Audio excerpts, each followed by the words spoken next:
पुणे में आज परिवर्तन आघाड़ी की ओर से पत्रकार परिषद का आयोजन किया गया। इस मौके पर पूर्व सांसद छत्रपति संभाजीराजे, स्वाभिमानी किसान संघ के राजू शेट्टी के साथ अन्य कई दिग्गज नेता उपस्थित थे।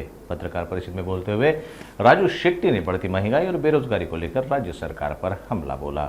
सध्या तरी आम्ही सगळे छोटे मोठे पक्ष आहोत, परंतु जे महाराष्ट्रामध्ये 4-6 मोठे राजकीय पक्ष आहेत ते 2 आघाड्यामध्ये विभागलेले आहेत आणि ते काही बाहेर पडण्याची शक्यता नाही आहे आणि आम्हाला एकूणच त्या प्रस्थापितांना शह देण्यासाठी म्हणून आम्ही त्यांची मक्तेदारी 7-12 महाराष्ट्राचा 7-12 हा कोणाच्या बापजाद्याचा नाही आहे, तो सामान्य जनतेचा आहे। 105 हुतात्म्यांनी रक्त सांडून हा महाराष्ट्र तयार केलेला आहे। तेव्हा यांचीच मक्तेदारी हे किंवा ते इकडून तिकडे जायचं आणि तिकडून इकडे जायचं हे जे चालू आहे याला महाराष्ट्र विटलेला आहे। महाराष्ट्राची राजकीय संस्कृती कधी नव्हे ती रसातळाला गेलेली आहे आणि एकमेकाची व्यक्तिगत हेवेदेवे असले की कधी टोळी युद्ध व्हावं त्या पद्धतीने महाराष्ट्रामध्ये चाललेलं आहे। हे चित्र बदलायचं या विचारानं प्रेरित असणारे लोक आम्ही यात येतो।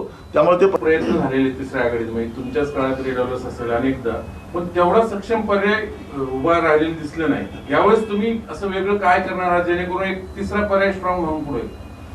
कारण त्यावेळी महाराष्ट्राची पत एवढी खालावलेली नव्हती, राजकीय संस्कृती एवढी रसातळाला गेलेली नव्हती, त्यामुळे कदाचित त्यावेळी आम्हाला यश आलं नसेल। त्या रेडॉलर्समध्ये पुढाकार घेणाऱ्यापैकी मी आहे। त्यामुळं ह्या 20 वर्ष होत आली त्या गोष्टीला, झालीच म्हणा 2004-9ला आम्ही ते केलं होतं, 15 वर्ष झाली, परंतु यावेळी हा प्रयत्न यशस्वी होईल असा मला विश्वास आहे। सगळ्या परस्परांमध्ये शेवटी तुम्ही सांगितले कॉमन मिनिमम थोडे प्रश्न लगेचसाठी सगळं संपवलं। राजकीय, आर्थिक, सामाजिक, शैक्षणिक आणि सांस्कृतिक सगळ्या क्षेत्रामध्ये परिवर्तन व्हावं अशी आमची अपेक्षा आहे। दुसरी गोष्ट अशी की ज्या 2 आघाड्या आहेत त्यांनी एका आघाडीने 2.5 वर्ष राज्य केलं, दुसऱ्या आघाडीने 2.5 वर्ष राज्य करते।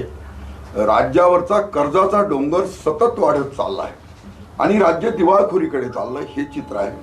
दुसरं असं की या बाजूला सीएम राहिलेली माणसं आहेत, त्याही बाजूला सीएम राहिलेली माणसं आहेत, पण यांनी काही दिवा लावून उजेड पाडणारं कुपोषण संपवलं नाही, प्रदूषण संपवलं नाही, नक्षलवादी चळवळीला आळा घातला नाही। एवढंच नव्हे तर ज्या भागातली लोकसंख्या कमी झाली त्या भागातले जे काही लोकप्रतिनिधी कमी झाले ते वाढले पाहिजे या दृष्टीने काही केलं नाही आणि शेतकरी आत्महत्याचं सत्र रोखण्यामध्ये हे सगळे अपयशी ठरले आहे। म्हणून आम्ही सगळे शेतकरी चळवळीतली माणसं ज्यांना हे सगळं पोटातून सगळं झोंबलेलं आहे आणि म्हणून आम्ही या परिस्थितीमध्ये दोघांच्या विरुद्ध अँटी इन्कम्बन्सी फॅक्टर आहे, या सगळ्या सिच्युएशनचा फायदा घेण्याच्या दृष्टीने एक सक्षम पर्याय देण्याचा आम्ही यातून प्रयत्न करतोय। जे समविचारी तर सोबत येतील, हे 2 मोठ्या आघाड्यातली माणसं ती घट्ट आहे, ती काही निघणार नाही, पण जे बारीक समविचारी आहे